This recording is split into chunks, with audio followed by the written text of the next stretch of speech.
And now for an amazing true story from the Old Testament. After sin entered the world, God had a plan to draw people back to him. So he promised a man named Abraham that his descendants would form a nation that would number more than the stars in the heavens. And that nation would have a land of their very own, and through them, the entire world would be blessed. God gave Abraham a son just as he had promised. Abraham's son, Isaac, grew up and had 2 children, Jacob and Esau. Then Jacob, who was called Israel, grew up and had many children, 12 sons and 1 daughter, in fact. But many of Israel's sons were jealous of their father's favorite son, their brother Joseph, so they sold him into slavery in Egypt. God was with Joseph, however, and he rose from being a slave to being second in command over all of Egypt.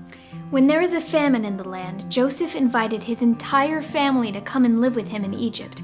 There, his family grew and flourished, and they formed 12 tribes known as the Israelites, God's special people.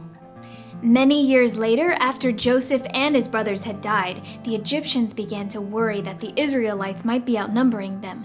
So the Egyptians forced the Israelites to be their slaves. And that's when the grumbling began. Oh, my aching back! Building pyramids is hard! God, please free us from this abominable place.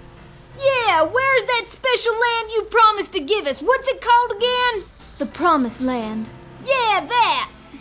God heard his people grumbling, so he chose a man named Moses to go to the Egyptian Pharaoh and ask him to let God's people go. Pharaoh refused over and over again, so God sent plagues to convince him. Frogs, and flies, and hail, and darkness, and even the angel of death.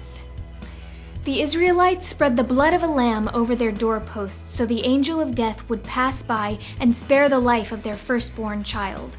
After that, Pharaoh let the Israelites go, and God led them through the middle of the Red Sea and into the desert. We're free! We're also in the desert? Oh, yeah. God showed the Israelites just how big and powerful he was. They were saved from slavery, free for the first time in their lives. But still, they grumbled. I am so hungry I could eat my sandal. Remember that fabulous beef stew we had back in Egypt with all those lentils and onions?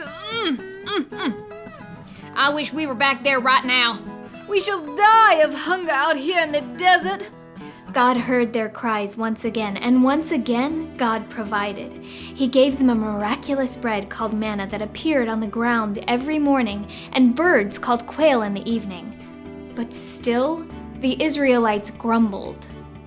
I'm so thirsty, my throat is as scratchy as an armadillo. We shall dehydrate and die, every one of us, and our livestock too. Why did you bring us up out of Egypt?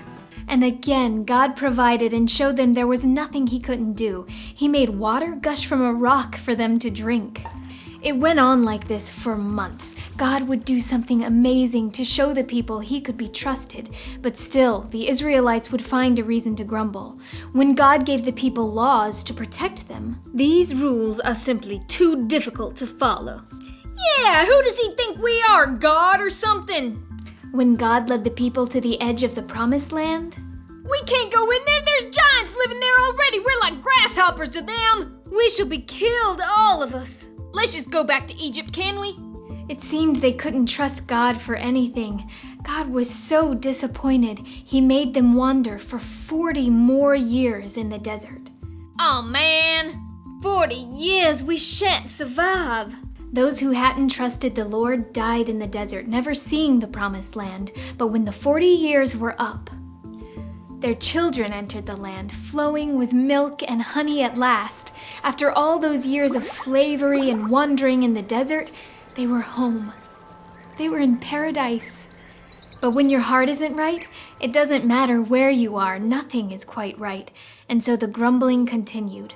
Years passed and centuries. Over and over again, the Israelites kept trying to save themselves in their own way. Things would be better if we could get us a new leader. We ought to choose a proper king like all the other nations. Hey, those people have some big statues of other gods. Maybe those gods can help us. But God wanted the people to know that they should put their trust in Him. He was the only one who could rescue them. He sent messengers, called prophets, to hint at His master plan. One prophet said, "A star will come from among the people of Jacob. A king will rise up out of Israel." Another prophet brought this message. "A child will be born to us. A son will be given to us. He will rule over us, and he will be called Wonderful Counselor, Mighty God, Everlasting Father, and Prince of Peace." Still another spoke of one of Israel's poorest villages.